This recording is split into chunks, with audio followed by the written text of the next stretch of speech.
Boa noite, queridos irmãos, graça e paz a todos.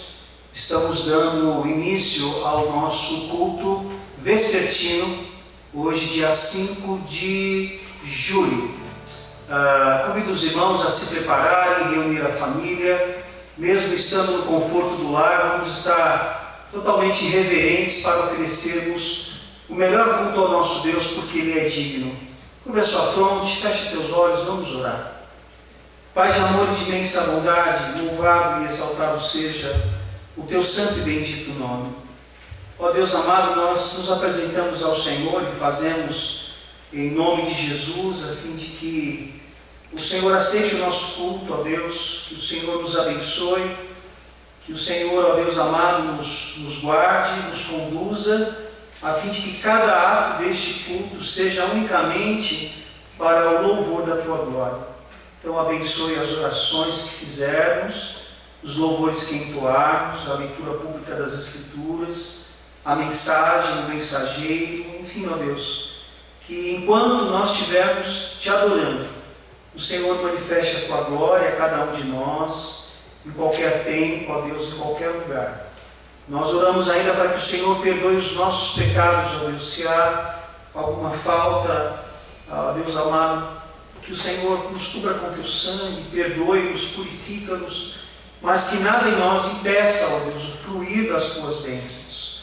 Portanto, nós colocamos inteiros e completos na tua presença e pedimos estas bênçãos agradecidos em nome de Jesus. Amém. Amém. Deus seja louvado. Nós seguiremos com um cântico de louvor e adoração e em seguida a leitura pública das Escrituras pela irmã Fernanda. Vamos acompanhar e toda a reverência, porque o nosso Deus é digno de louvor.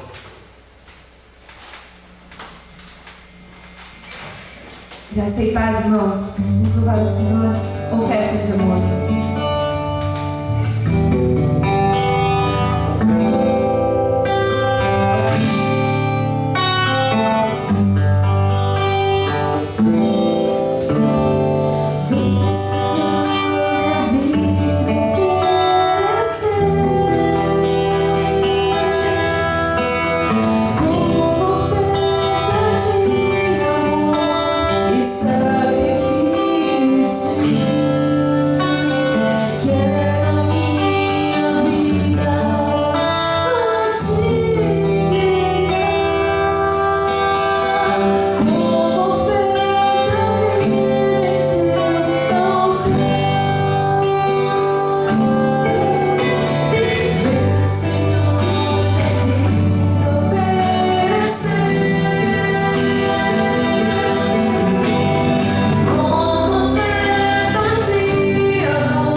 em alta voz nas ruas, ergue a voz nas praças públicas. Nas esquinas das ruas barulhentas ela clama, nas portas da cidade faz o seu discurso. Até quando vocês, inexperientes, irão contentar-se com a sua inexperiência? Vocês, zombadores, até quando terão prazer na zombaria? E vocês, tolos, até quando desprezarão o conhecimento? Se acatarem a minha repreensão, eu lhes darei um espírito de sabedoria e lhes revelarei os meus pensamentos. Vocês, porém, rejeitaram o meu convite. Ninguém se importou quando estendi minha mão. Visto que desprezaram totalmente o meu conselho e não quiseram aceitar a minha repreensão, eu de minha parte vou rir-me da sua desgraça. Zombarei quando o que temem se abater sobre vocês, quando aquilo que temem abater-se sobre vocês como uma tempestade, quando a desgraça os atingir como um vendaval, quando a angústia e a dor os dominarem. Então vocês me clamarão, mas não responderei. Procurarão por mim, mas não me encontrarão. Visto que desprezaram o conhecimento e recusaram o temor do Senhor, não quiseram aceitar o meu conselho e fizeram pouco caso da minha advertência, comerão do fruto da sua conduta e se fartarão de suas próprias maquinações, pois a inconstância dos inexperientes os matará, e a falsa segurança dos tolos os destruirá. Mas quem me der ouvido viverá em segurança, e estará tranquilo sem temer nenhum mal. Oremos. Grandioso Deus, Pai eterno, Tu que és o detentor de toda a sabedoria, Deus, nos curvamos aqui diante de Ti e da Tua palavra, reconhecendo, Deus, o quanto nós necessitamos de sabedoria em nossa vida, Pai, no nosso dia a dia, para as nossas atitudes, nossas decisões, ó Pai, para tomarmos, ó Deus, medidas corretas, ó Deus, na nossa vida, para optarmos pela obediência e pelo bom senso. Ó Deus querido, nós pedimos que o Senhor nos conceda sabedoria, Deus dos altos céus, para que vivamos, ó Deus, de maneira justa, Pai, e sensata neste mundo, Pai. Abençoe o Teu povo, a Tua igreja reunida, Deus, que cada um fuja, Deus, à inexperiência e busque o conhecimento do Senhor. Que cada um dê ouvido, Deus, à Tua voz, ó Deus, ao pleno conhecimento que vem de Ti. Ó Pai, capacita-nos, ó Deus, aquilo que necessitamos para um viver agradável a Ti. Em nome de Jesus oramos. Amém. Amém. Somente o Senhor é digno do nosso louvor. Somente Ele é santo, santo, santo. Cantemos ao erguermos as mãos.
hoje nós temos um pregador visitante.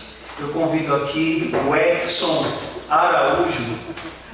O Erickson, ele formou-se em teologia, a turma dele já vai entrar em...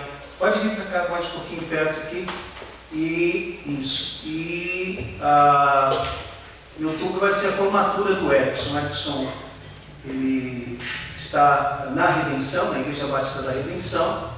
Ele é formado em administração, é pós-graduado em administração e agora formou-se em teologia e aspira o ministério pastoral. Erickson, estamos felizes tê-lo aqui mais uma vez. Lembrando que o Erickson é casado com a irmã Josi e ele tem a Esther, que é a única do casal. Que Deus abençoe. Eu gostaria de orar mais uma vez. Vamos orar? Senhor da glória, obrigado porque o Senhor resolveu trazer o teu servo para estar conosco. Que o Senhor o use de forma intensa e fale aos nossos corações. Oramos agradecidos em nome de Jesus. Amém. Amém. Deus te abençoe. Amém. Graças a Deus, irmãos. Essa é uma dinâmica diferente, né? Os irmãos estão em casa, nós aqui sozinhos. Eu fico impressionado com a habilidade dos irmãos aqui fazendo isso ao vivo. Eu confesso que eu fico ainda meio perdido, mas Deus será sempre louvado e exaltado. Eu fico muito feliz em sempre estar aqui com os irmãos. Eu tenho um carinho muito grande por essa igreja e os irmãos todos moram aqui em meu coração. Bem, nessa noite eu queria pensar um pouco com os irmãos sobre um tema que na verdade se torna uma pergunta: o que somos e o que recebemos. E a gente vai falar um pouco com base na segunda carta aos Coríntios, no capítulo 4. Especificamente a gente vai falar do versículo 7 ao versículo 9, mas no primeiro momento eu gostaria de ler toda a carta para que nós possamos ter um panorama do que o apóstolo Paulo está ali falando. Então, abra sua Bíblia, 2 Coríntios, capítulo 4. Eu estarei lendo na versão NVT. Eu sei que os irmãos aqui usam a versão NVI, é uma versão muito próxima, então não vai haver nenhuma dificuldade. Diz assim, então, a palavra do Senhor: portanto, visto que Deus, em sua misericórdia, nos deu a tarefa de ministrar nesse novo sistema, nunca desistimos. Rejeitamos todos os atos vergonhosos e métodos dissimulados. Não procuramos enganar ninguém, nem distorcemos a palavra de Deus. Em vez disso, dizemos a verdade diante de Deus, e de todos que são honestos sabem disso. Se as boas novas que anunciamos estão encobertas atrás de um véu, é apenas para aqueles que estão perecendo. O Deus deste mundo cegou a mente dos que não creem, para que não consigam ver a luz das boas novas, não entendendo essa mensagem a respeito da glória de Cristo, que é a imagem de Deus. Não andamos por aí falando de nós mesmos, mas proclamamos que Jesus Cristo é Senhor e que nós mesmos somos servos de vocês por causa de Jesus. Pois Deus, que disse, haja luz na escuridão, é quem brilhou em nosso coração, para que conhecêssemos a glória de Deus na face de Jesus Cristo. Agora nós mesmos somos como vasos frágeis de barro que contêm esse grande tesouro. Assim, fica evidente que esse grande poder vem de Deus e não de nós. De todos os lados somos pressionados por aflições, mas não esmagados. Ficamos perplexos, mas não desesperados. Somos perseguidos, mas não abandonados. Somos derrubados, mas não destruídos. Pelo sofrimento, nosso corpo continua a participar da morte de Jesus, para que a vida de Jesus também se manifeste em nosso corpo. Sim, vivemos sob constante perigo de morte, porque servimos a Jesus, para que a vida de Jesus se manifeste em nosso corpo mortal. Assim, enfrentamos a morte, mas isso resulta em vida para vocês. Continuamos a pregar porque temos o mesmo tipo de fé mencionada nas Escrituras. Crie em Deus, por isso falei. Sabemos que Deus, que ressuscitou o Senhor Jesus, também nos ressuscitará por Jesus e nos apresentará a Ele junto com vocês. Tudo isso é para o bem de vocês. E, à medida que a graça alcançar mais pessoas, haverá muitas ações de graças e Deus receberá cada vez mais glória. Por isso, nunca desistimos. Ainda que o nosso exterior esteja morrendo, nosso interior está sendo renovado a cada dia. pois essas aflições pequenas e momentâneas que agora enfrentamos produzem para nós uma glória que pesa mais que todas as angústias e durará para sempre. Portanto, não olhamos para aquilo que agora podemos ver. Em vez disso, fixamos o olhar naquilo que não se pode ver, pois as coisas que agora vemos logo passarão, mas as que não podemos ver durarão para sempre. Feche teus olhos. Pai querido, Pai amado, em nome de Jesus, que te oramos e te louvamos, ó Deus. Bendito seja o teu nome, louvado hoje e eternamente. Senhor, nós te agradecemos, ó Deus, pela Igreja Batista Central de Guarulhos, por essa agência, ó Deus, fervorosa do Senhor neste local, que proclama o teu Evangelho para o louvor da tua glória. Obrigado, Deus, por essa noite aqui com os amados irmãos, ainda que em um formato virtual. Deus querido, eu te peço que no nome de Jesus a tua palavra, e somente ela, possa falar aos nossos corações, com o propósito de engrandecermos o teu nome. Faz isso, ó Pai, para o louvor da tua glória, no nome de Jesus. Amém. Amém. Talvez, aproximadamente, salvo lapsos da minha memória, no ano de 2012, no Rio de Janeiro, houveram alguns prédios que desabaram, em especial o edifício Liberdade, um prédio aproximadamente de 20 andares, e esse prédio veio ao chão. Não só ele, mas também prédios que estavam ao lado, se eu não me engano, prédios de 10 andares e prédios de 3 andares, todos vieram ao chão. E obviamente que isso não é normal, e quando isso acontece, há investigações, há processos sérios para poder identificar o que ali aconteceu. O ponto é que não se sabe ao certo, mas há indicações que algumas das razões foram questões de mudanças na estrutura, mudanças no layout. Vale lembrar que esse prédio era um prédio comercial. O prédio estava funcionando muito bem, as empresas que ali estavam funcionavam a todo vapor. A atividade econômica fluindo com a sua dinâmica natural. Todavia, dentro do prédio, as pessoas iam mudando, muda uma parede de lado, muda do outro, faz isso, faz aquilo, sem se atentar para as questões chamadas estruturais. Isso é muito sério, porque quando você começa a mexer nas paredes de um prédio, principalmente em paredes estruturais, você está colocando em risco toda aquela estrutura do prédio. E também há quem diga que houve algumas edificações adicionais naquele mesmo prédio. Ou seja, o prédio veio ao chão. Por que eu estou falando sobre essa questão?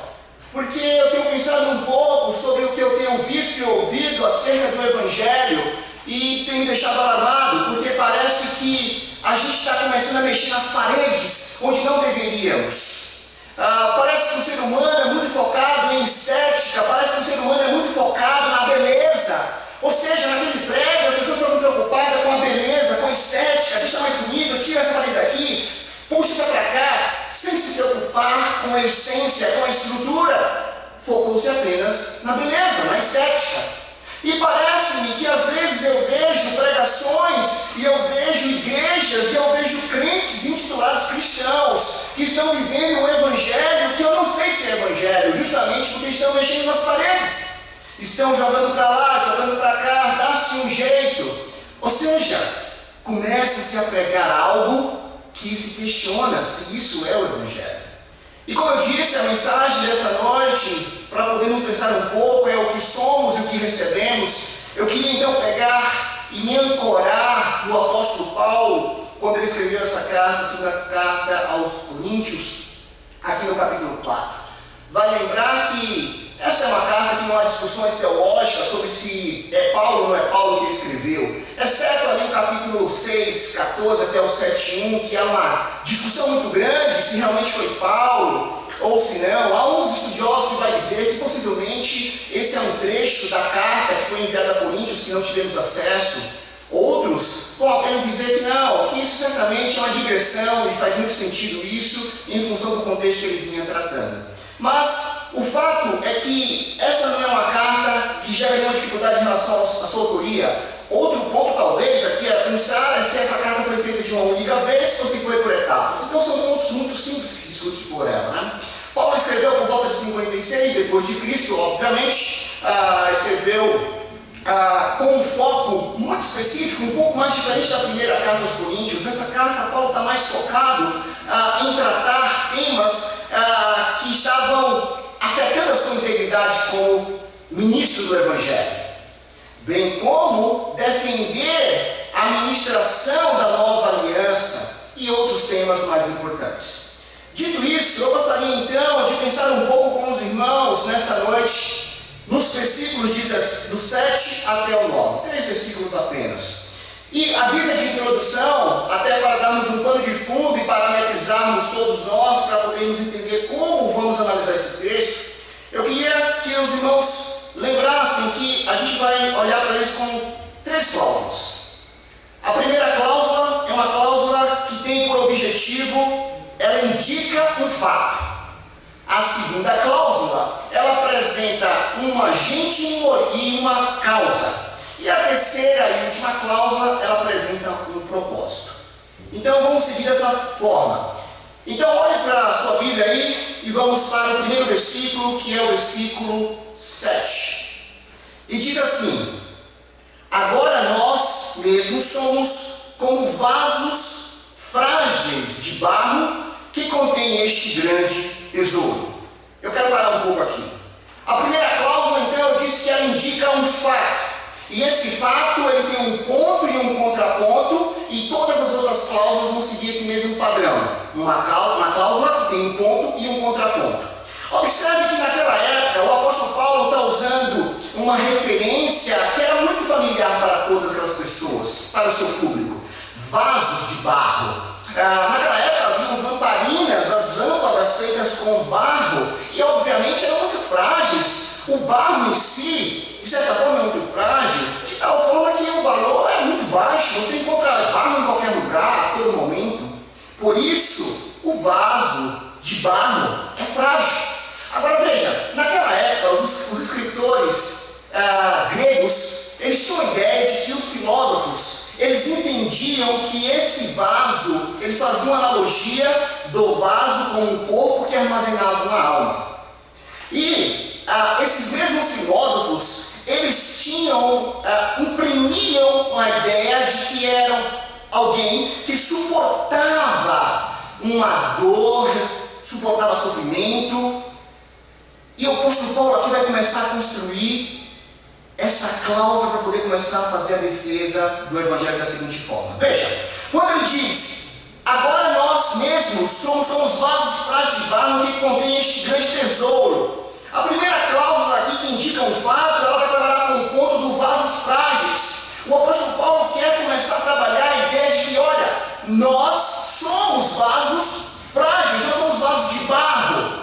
Por outro lado, tem um contraponto, que é o conteúdo. O conteúdo é um grande tesouro. Ou seja, de um lado, o recipiente, do outro lado, o conteúdo. O recipiente é frágil, é de barro. O conteúdo, esse sim tem valor. Esse é o grande tesouro. O que o apóstolo Paulo está tentando fazer, na verdade, irmãos, desculpe, acho que o meu celular está vibrando aqui. E aí o que acontece? O apóstolo Paulo está buscando a desconstruir uma filosofia humana, onde ela se sustenta em que o homem em si é algo de muito valor. Então, quando o apóstolo Paulo diz que somos vasos frágeis, o apóstolo Paulo começa a desconstruir essa ideia, e ele passa aqui a indexar a ideia da construção de um pensamento cristocêntrico, um pensamento teocêntrico. Ele quer colocar o homem no lugar em que ele deve estar e Deus no lugar em que deve estar. A autoridade, o valor está no conteúdo, está no tesouro, não está no recipiente, não está no vaso de barro. Então eu queria ver um pouco sobre essa questão do vaso de barro. Abra aí sua Bíblia em Isaías 29, 16.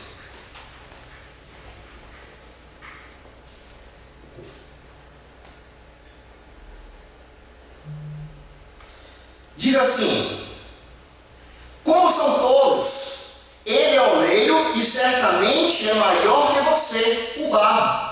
Pode o objeto criado dizer sobre aquele que o criou: ele não me fez? Pode o vaso dizer: o oleiro não sabe o que faz? Ora, Isaías aqui está trazendo fato é o barro, e o barro está na mão do oleiro, o barro é refém do oleiro. Veja Jeremias 18:6, o que diz o profeta. Jeremias capítulo 18, versículo 6. Diz assim: ó Israel, acaso não posso fazer com vocês o mesmo que o oleiro fez com o barro? Como o barro está nas mãos do oleiro, vocês estão em minhas mãos.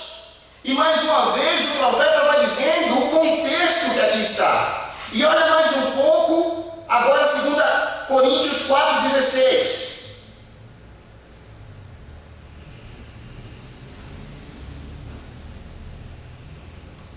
Por isso, nunca desistimos, ainda que nosso exterior esteja morrendo, Agora veja o 5:1.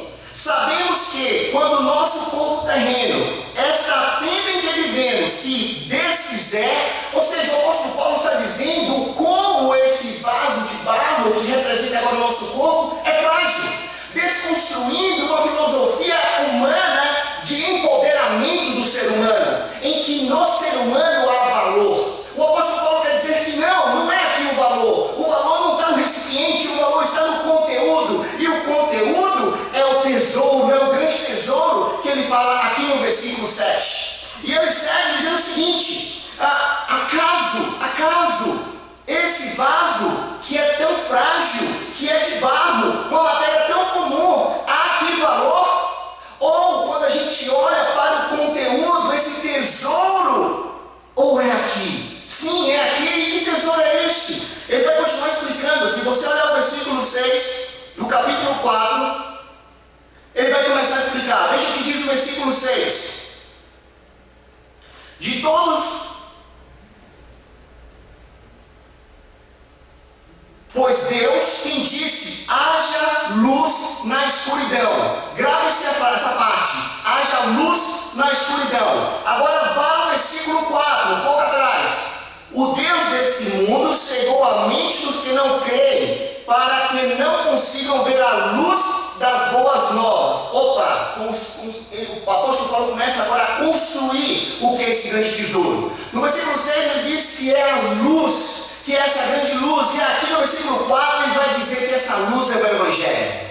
Isso é interessante porque agora o apóstolo Paulo começa o seguinte: se de um lado nós temos o homem que é um vaso frágil de barro, do outro lado, que é o conteúdo, nós temos um tesouro, um grande tesouro, e esse tesouro é a luz que brilhou no mundo, e essa luz é o Evangelho.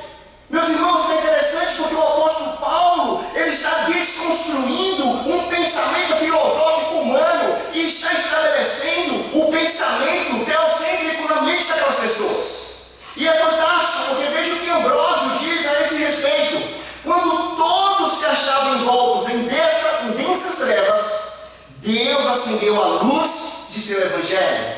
Isso é muito bacana, porque o Crisóstomo tem uma visão muito parecida, mas ele interpreta essa luz do versículo 6 como a luz de Gênesis 1:3, como a luz física, e faz um paralelo dessa luz com a luz espiritual, que é o Evangelho. Ou seja, quando o apóstolo Paulo diz que somos de barro, mas que o que está dentro desse recipiente é um tesouro, esse tesouro é muito valioso, porque esse tesouro é o Evangelho, e é o Evangelho que traz luz às densas trevas. O apóstolo Paulo, na verdade, começa a construir uma ideia de que o poder não está no homem. Vamos lembrar que o apóstolo Paulo é muito criticado. Lembra 2 Coríntios 10:10? As pessoas vão dizer que você por carta é muito enérgico, mas quando pessoalmente não é articulado, não tem uma boa retórica. E aqui o apóstolo Paulo começa a dizer o seguinte: escute, eu sou barro, assim como você é barro. Não é o recipiente que é o valor, é o conteúdo. E o conteúdo é o tesouro, e o tesouro é a luz. Essa luz é o próprio Evangelho, que é o próprio Cristo. Veja atrás os 2, capítulo 2, de 1 a 5. Efésios 2,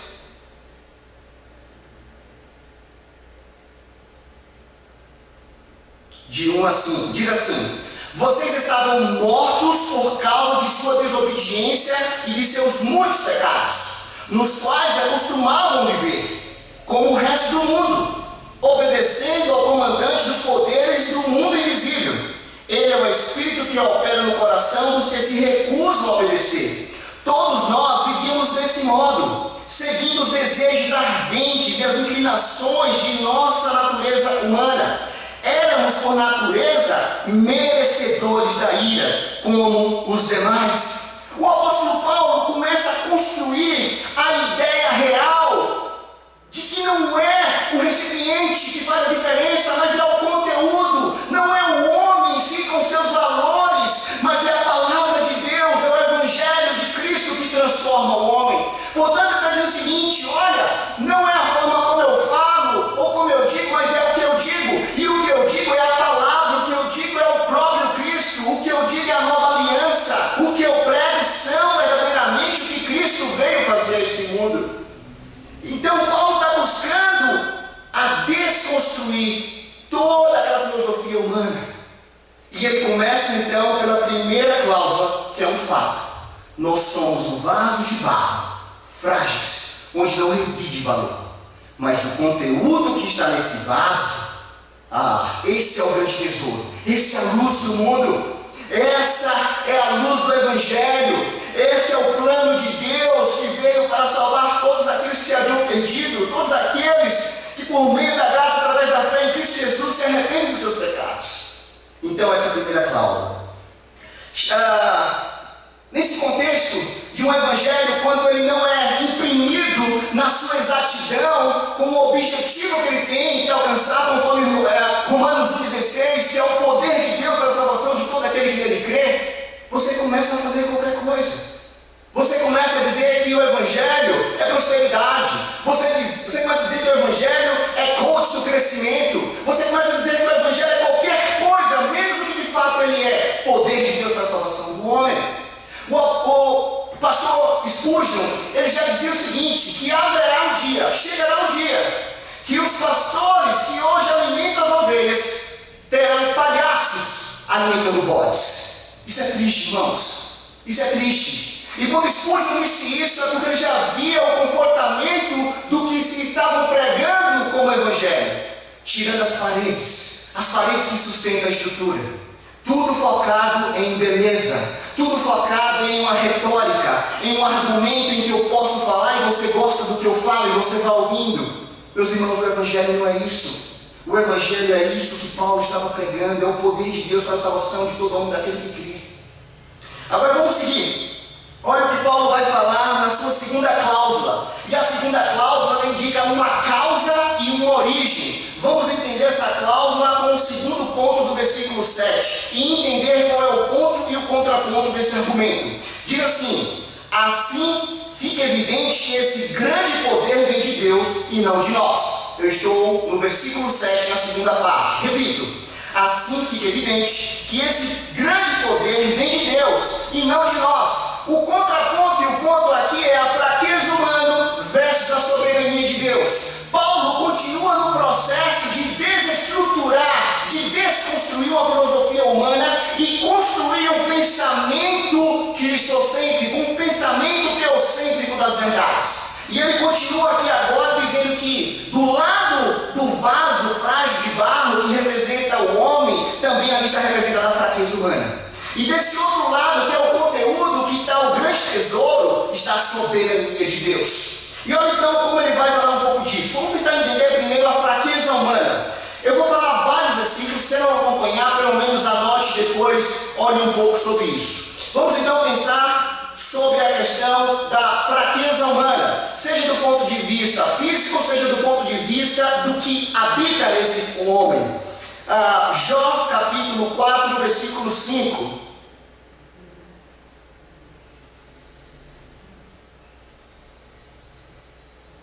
Jó capítulo 14, versículo 5. Mas agora, quando vem a aflição, você desanima. Não, desculpa, irmãos. Jó 14, 5, eu peguei outro texto aqui. Jó 14, 5. Estabeleceste a extensão de nossa vida. Sabes quantos meses viveremos e não recebemos nenhum dia a mais.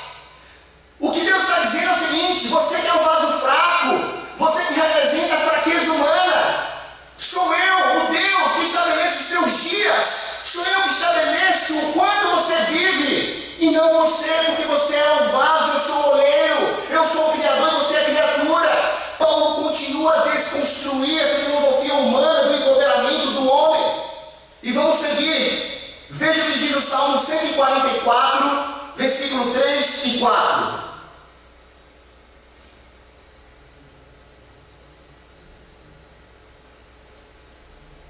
Salmo 144, versículos 3 e 4. Ainda sobre a fraqueza humana. Ó Senhor, quem são os seres humanos para que prestes atenção neles? Quem são os simples mortais para que penses neles? São como uma brisa, seus dias são como uma sombra que passa. Abre o céu, Senhor, e desce. Amados irmãos, o homem é isso, é uma brisa, é um mortal. Paulo está tentando dizer que, olha, vocês estão focados no poder da eloquência, da retórica, mas não é aqui, porque aqui é vaso de barro, aqui é frágil, aqui é uma fraqueza humana. Vocês têm que se concentrar no conteúdo, no grandioso tesouro que é o Evangelho, na sua perenia desse Deus. E é interessante que ele continua. Você pode também, em Isaías 64, 6, vamos ver o que Isaías fala. Isaías 64, 6. Diz assim: estamos todos impuros por causa de nosso pecado.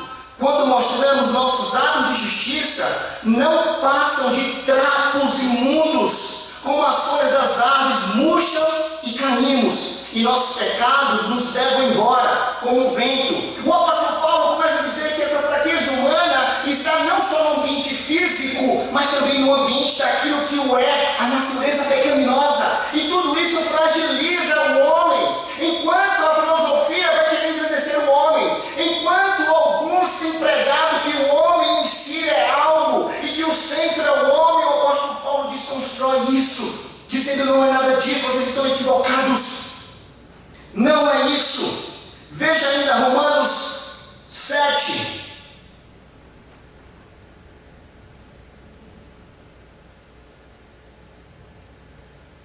Versículos 18 e 19. Eu sei que em mim, isto é, em minha natureza humana, não há nada de bom, pois quero fazer o que é certo, mas não consigo. Quero fazer o bem, mas não o faço. Não quero fazer o que é errado, mas ainda assim o faço. O apóstolo Paulo está fundamentando a sua tese sobre a desconstrução de uma filosofia falida. Essa ideia de que o homem é o centro. O apóstolo Paulo está dizendo: não é isso, nós somos vasos frágeis de barro. Mas esse vaso tem um conteúdo maravilhoso. Ao mesmo tempo que ele coloca uma cláusula, ele coloca um ponto, ele coloca um contraponto. O ponto do valor que não há no homem e o ponto do valor, altíssimo valor que há no Deus, Criador dos céus e da terra. 2 Coríntios 12, 9 e 10.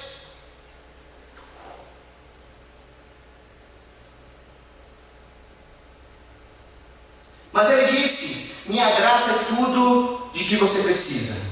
Meu poder opera melhor na fraqueza. Portanto, agora fico feliz de mergulhar em minhas fraquezas, para que o poder de Deus opere por meu intermédio. O interessante, irmãos, que o apóstolo Paulo, ao desconstruir a filosofia humana, ele não está fazendo uma apologia de que o homem é nada e que nada merece. Mas ele está dizendo que o homem não é aquilo que ele acha que é, e que ele não tem em si a solução para os seus problemas. Tudo está no Deus, no Criador. E ele começa a dizer então que nas fraquezas que ele tem como homem, ele reconhece isso e engrandece ao Senhor, porque ele sabe que o poder de Deus se aperfeiçoa em sua fraqueza.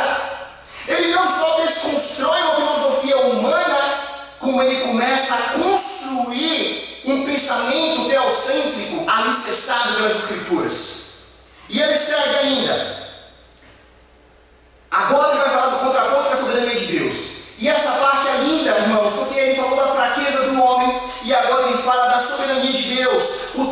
original no grego seria extraordinária qualidade da potência, que é uma síntese, uma sintaxe do hebraico que diria o poder extraordinário. E esse poder extraordinário é o poder de Deus que criou os céus e a terra. É o poder do Deus que estabeleceu um povo para chamar de seu e ser diferente em todas as nações, que libertou do Egito com mão forte, braço poderoso. É um Deus que construiu na linha da história a promessa que se cumpre em Cristo Jesus como o verdadeiro evangelho que veio para salvar o homem. O homem caiu porque todos pecaram e destituídos estão da glória de Deus.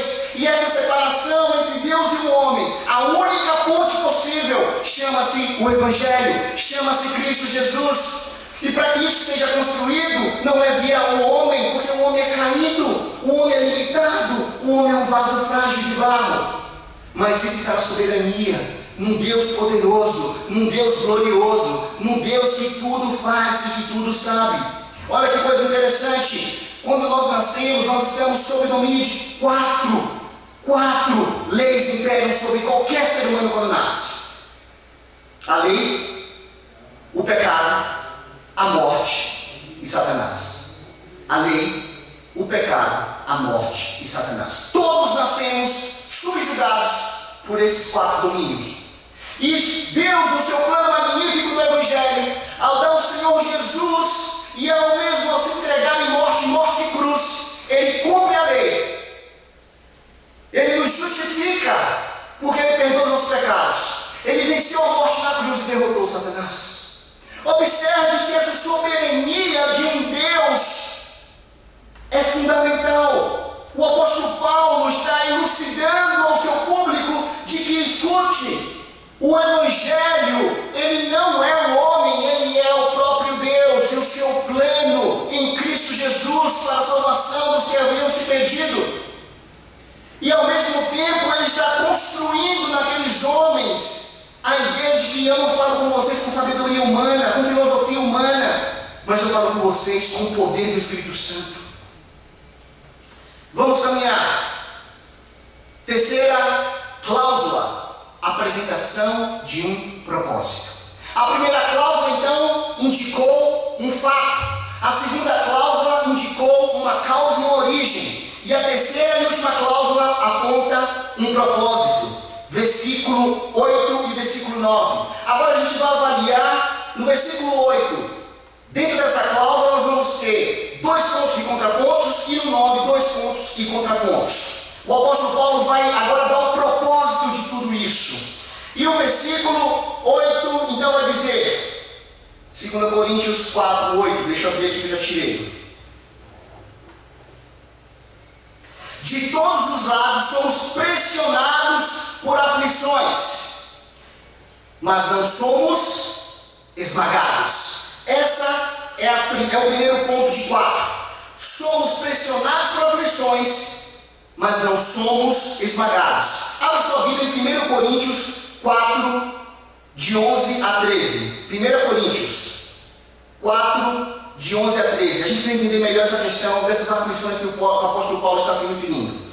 E ele diz o seguinte: até agora passamos fome e sede, e não temos roupa necessária para nos manter aquecidos. Somos espancados e não temos casa. Trabalhamos arduamente com as próprias mãos para obter sustento. Abençoamos quem nos amaldiçoa. Somos pacientes com quem nos maltrata. Respondemos com bondade quando falam mal de nós. E, no entanto, até o momento temos sido tratados como a escória do mundo, como lixo de todos.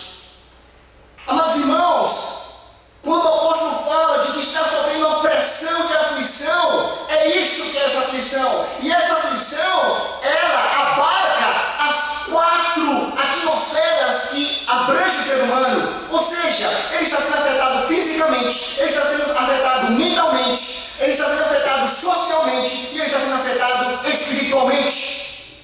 É diferente da ideia dos filósofos históricos que dizem o seguinte, faziam uma relação do quanto sofrimento eles tinham na vida e continuavam. A diferença aqui são 2. A primeira é que o sofrimento que eles tinham nada se compara ao sofrimento que Paulo está passando e que passou. O segundo ponto, a ideia do sofrimento desses filósofos eram dificuldades que as vidas nos apresentam. O apóstolo Paulo não, era um sofrimento por causa do Evangelho de Cristo. É totalmente diferente. A todo momento o apóstolo diz o seguinte: olha, tudo isso que o homem faz em volta de si mesmo não é nada.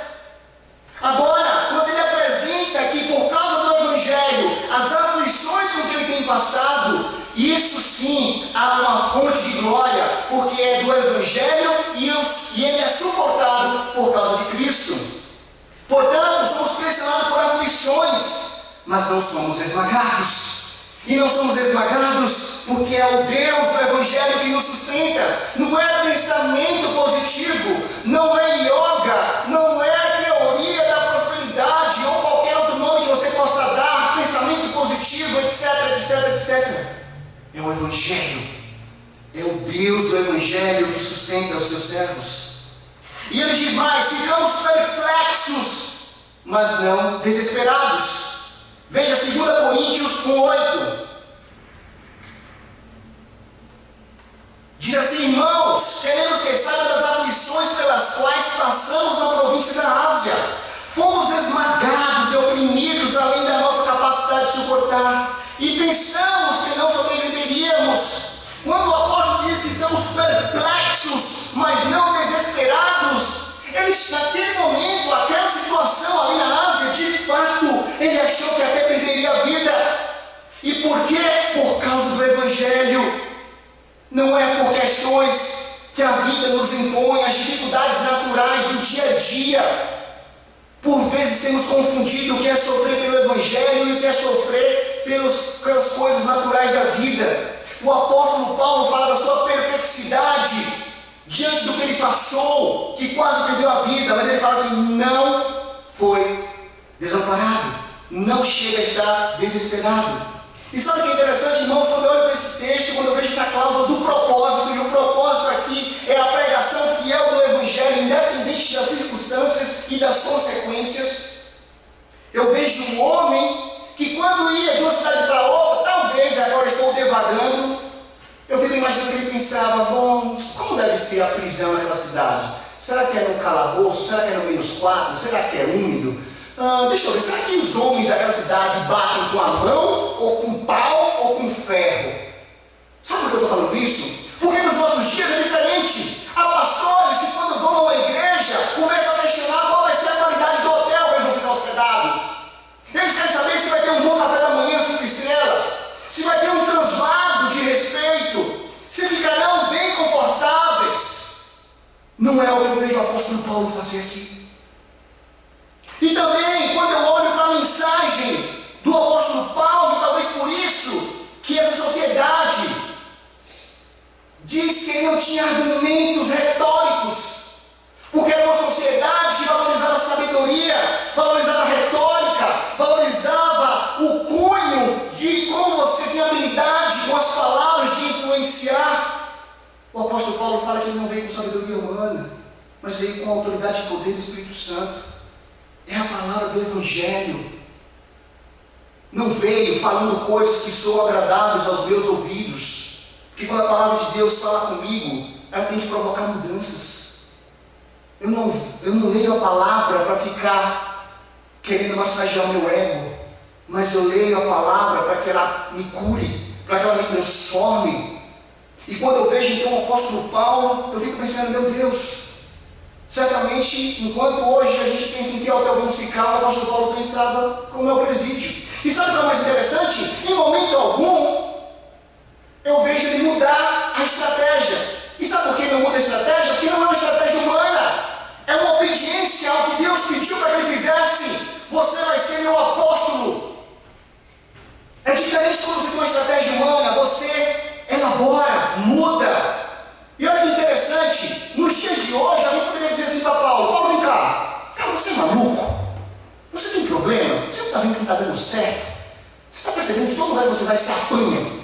Todo lugar que você vai, você fica preso? Cara, está ficando feio isso para você. Você está percebendo que cada vez mais é menos pessoas te ouvindo?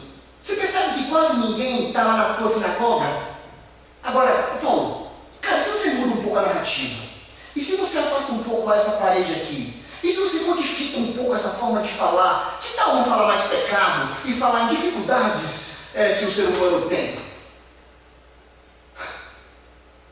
Irmãos, é lamentável quando vemos hoje pessoas usando estratégias de alterar a narrativa de como comunicar o Evangelho. É um problema para quem comunica e um problema para quem absorve. Por isso o título é o que somos e o que recebemos. O apóstolo Paulo, ele não está preocupado se ele vai ter audiência, ele não está preocupado se as pessoas vão fazer observações do modelo e da retórica com que ele usa para propagar o Evangelho. Ele está apenas preocupado em agradar aquele que o chamou. Ele só tem a preocupação de fazer o que Deus lhe orientou.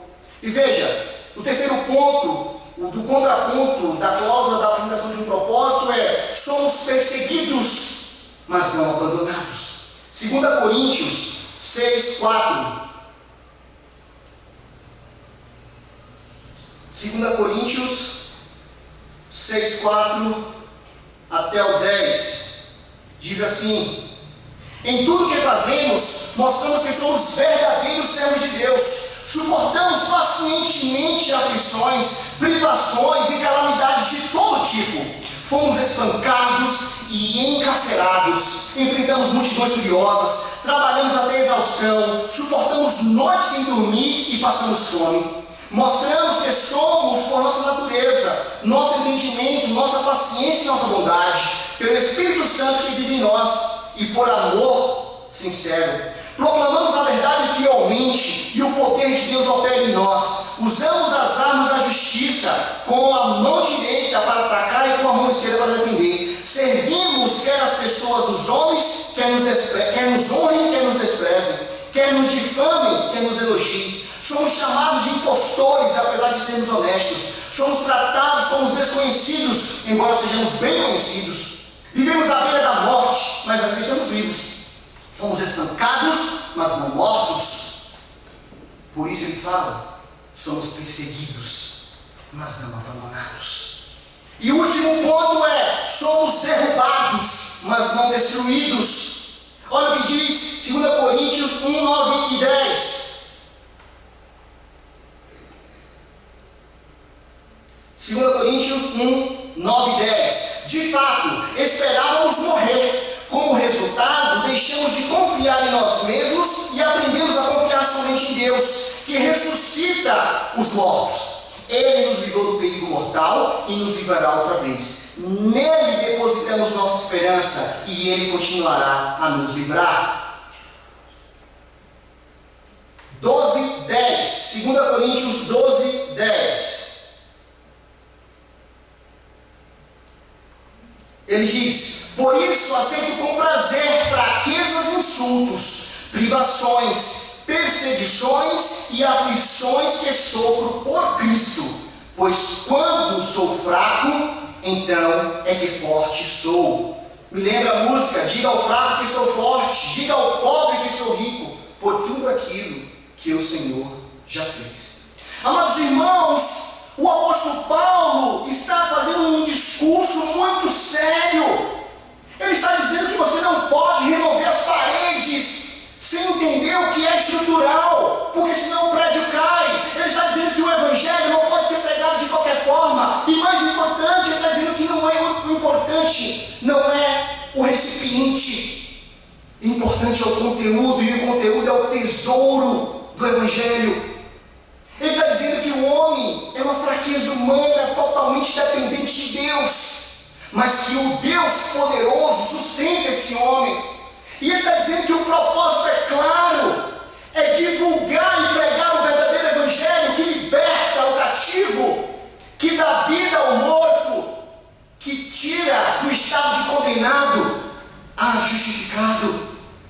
E o apóstolo Paulo também coloca o propósito. Ele começa a dizer o seguinte: a minha esperança não está em homens, a minha esperança não está em um sistema político, a minha esperança não está em dinheiro, em recursos. A minha esperança está no Senhor, e o Senhor é a minha esperança.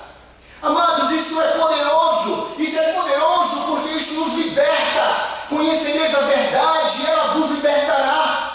Essa é uma responsabilidade de quem transmite e de quem recebe. Fomos fomos chamados para absorver o verdadeiro Evangelho de Cristo. Não fomos chamados para uma vida social cristã. Nunca foi esse o propósito do Senhor Jesus, nem do nosso Deus. Amados irmãos, eu não estou fazendo apologia ao ser humano que não tem empoderamento ou à pobreza, jamais, jamais. O homem, ele tem que de fato buscar o crescimento e o desenvolvimento dia após dia. Mas o homem em si, ele está morto em seus pecados e delitos. Ele necessita do Deus que o criou. Ele necessita do oleiro que formata o barro no vaso.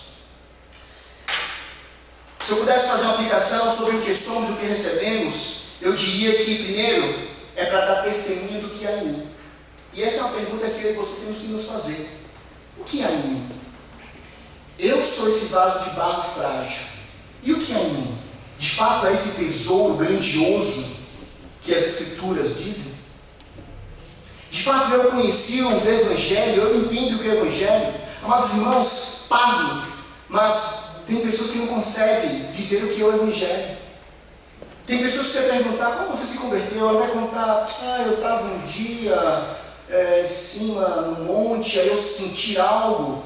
Amados irmãos, as pessoas não conseguem nem dizer de que forma elas foram transformadas. Se vacilar, você vai encontrar pessoas que estão há tanto tempo na igreja que não conseguem definir o que é o Evangelho. E logo, como saberão o que há dentro delas? O que há nesse vaso frágil de barro? A diferença do vaso frágil de barro, daquele que é crente para o que não é crente, é só o conteúdo. E o Paulo está dizendo, dê testemunho do que há em você. Segundo, demonstração de gratidão. Eu preciso demonstrar gratidão a esse Deus soberano, que olhando para mim, não viu mérito algum, e ainda assim me concedeu a salvação em Cristo Jesus. Ainda assim me livrou da lei, do pecado, da morte de Satanás. Mesmo sem ver nada em mim, Ele me salvou.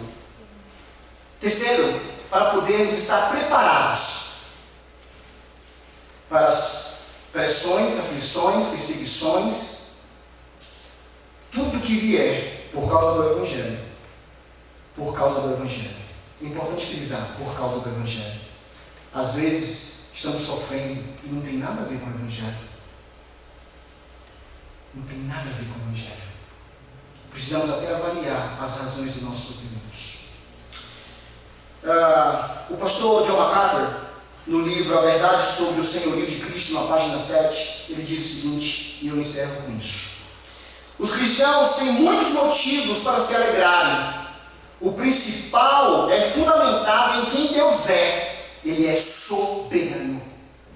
O cristão que não vive na confiança da soberania de Deus não terá a paz do Deus e será deixado ao caos de seu coração perturbado. Mas a nossa confiança segura no Senhor permitirá que, ao agradecermos por toda e qualquer situação, por termos sua paz em ação para proteger nossas mentes e corações. Deus te abençoe, em nome de Jesus.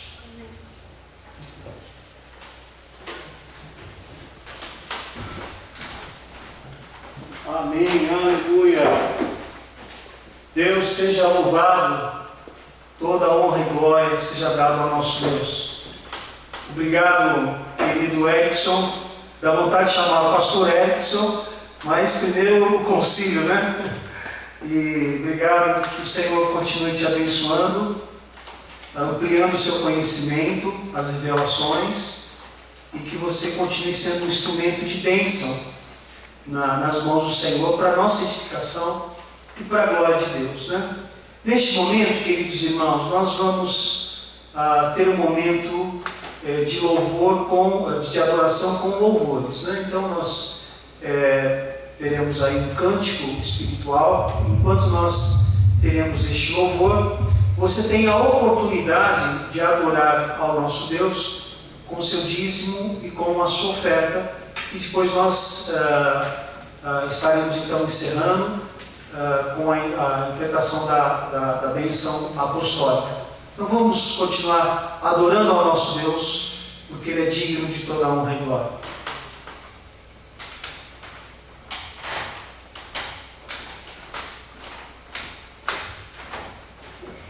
Em teus braços.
de Deus, nosso Pai, que a graça maravilhosa do Senhor Jesus, que a comunhão e as consolações do Espírito Santo de Deus sejam com a família central, seja cada vida que participa deste culto, em qualquer tempo, cada família representada, e sejam também com o povo de Deus espalhado na terra, hoje e eternamente.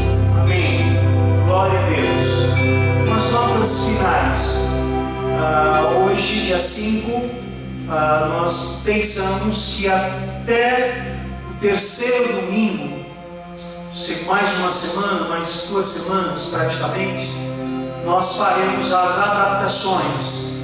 E no meu coração, o coração do pastor Luiz Antônio, nossa ideia é de que comecemos o culto no terceiro domingo, com um número reduzido a partir das inscrições.